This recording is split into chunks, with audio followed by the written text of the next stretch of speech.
Hi there, this is Kyle. Thanks for coming back to watch part two of our series talking about defining objectives. We talked about sales objectives last time. Now we're going to talk about promotional objectives, the ones that are specifically based on the purchase funnel. Some of this information should be reviewed for those of you who've taken Marketing 101, 102 before, but it's just good information to know, so let's dive right in. So first, a quick recap of what we talked about in the last video. We introduced the idea of doing objectives that are specific to promotion, which is synonymous with marketing communications. We focus on doing sales objectives and promotional objectives. And in the last video, we reviewed how sales objectives are short-term efforts trying to drive immediate revenue. Those need to be SMART goals, and they need to have clear timelines and measurement for success. Now today we're going to talk about promotional objectives. These are different because we're doing work that builds the brand up. It's long-term goals. And this helps us build brand equity so that revenue is generated over many years. You've probably heard about brand equity in your business and marketing classes. It is the idea that there's tangible value for the company, even for things that might not be real. If we have love for the brand, such as Apple, it's a great example. Apple is traded very high on the stock market because people have so much love for it that there is a tangible financial value for some of the intangible love that exists, and that's important. It's important that brands have that kind of love because it creates evangelists, it creates loyalty, it gets people to talk about the brand, it gets people to come back and maybe spend more money than they should on certain products because they're passionate about the community around that product, and that commitment really can make companies very, very successful. But that's a different topic for a different day. Today we're talking about objectives. So knowing that we want to build that brand equity, we create these promotional objectives. These do not have a specific end date or metric for accountability, unlike the sales objectives. The reason why they don't is not that we don't want to measure them. Everything in marketing should be measured, absolutely. We're just going to assign them later because we haven't figured out what the tactics are that we're going to do yet. In the case of a sales objective, since it's short term, we're not thinking ahead about what the tactic is. We're just committing, hey, we're going to do this. By this date, we're going to make this happen. When it comes to brand equity and we're thinking long term and there's maybe some more moving parts and some unknowns, we haven't yet figured out our tactics yet, so I'm saying hold off on the measurement until you have figured out how you're going to approach that. And we don't want to even think about those tactics yet because first we have to define our strategy. After we do these objectives, we'll come up with that strategy, and then we'll make sure all those tactics align with that. Okay, within promotional marketing, there are two subtypes. I know this is confusing because we already talked about there's sales and there's promotion. Now within promotion, there's two types. They are the purchase funnel and the brand objectives. And in today's video, we're just going to be talking about the first one, purchase funnel. Now, this might sound familiar to some of you who've taken business and marketing classes before. The idea of a purchase funnel, which is also referred to as a sales funnel, is the idea that as people are going through a process of getting to know a brand and decide if the brand or one of its products is right for them, they are going through a funnel. And, funnels narrow as they get towards the bottom. So at the highest level, you become aware of a product, then you might be interested in the product. Then you might start considering the product, weighing it as one option against other competitors that sell the same thing. And if you're convinced, you then have an intent to purchase it. And then finally, you go through the funnel when you actually purchase the product. The reason this slide says traditional sales funnel is because this is a traditional approach that's now kind of outdated.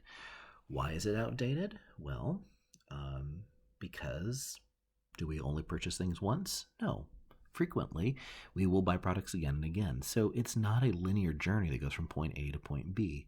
This concept was really promoted by McKinsey, which is a very large consulting company. They came up with this idea of a customer decision journey. And it means that the first part of this loop here along the top arc, that would be equivalent to the purchase funnel we just saw. But after you have that sale, or what they call the moment of purchase, you'll see it starts to loop back. And along that bottom arc, you would have other steps like post-purchase. You could start with, are you satisfied with your product purchase? Was that a good choice? And moving on to that, are you loyal? Would you go back and buy this again? Even better than loyalty is evangelism. Are you passionate about this company and you want to talk about it with other people? And all those activities will then get you to loop back in and ideally purchase it again and again. And you don't have to go through that whole process again because you already are aware of the company. You're probably already interested. You've already considered. So who knows where you go back in each time. But each experience, you can come back in more enthusiastically or maybe a little bit more hesitant. And all these concepts are really talked about in greater detail in relationship marketing. I'm really passionate about this topic. But today we are talking about objectives. So understanding the purchase funnel or the customer decision journey. When we are creating objectives around this, we're just trying to figure out where in that process are people getting stuck.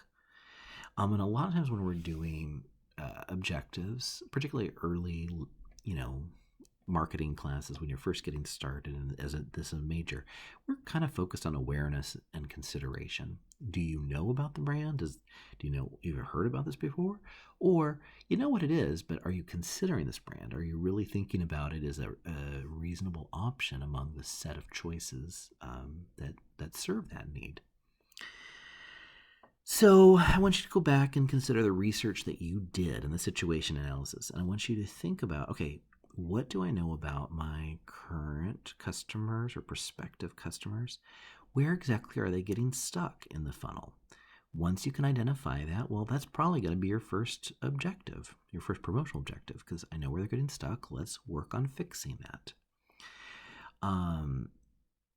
These purchase funnel objectives are often used for direct campaigns. So when I say direct, it's like we're trying to achieve something right now. I'd like you to take some immediate action. I want you to become aware of our company. I want you to consider our company. So if I want you to take some action, it often makes sense that we can connect a purchase funnel stage to that, because if we know where the barrier is, well, that's how we get people to the conversion that we desire. It doesn't mean we can't use them for branding campaigns too, though.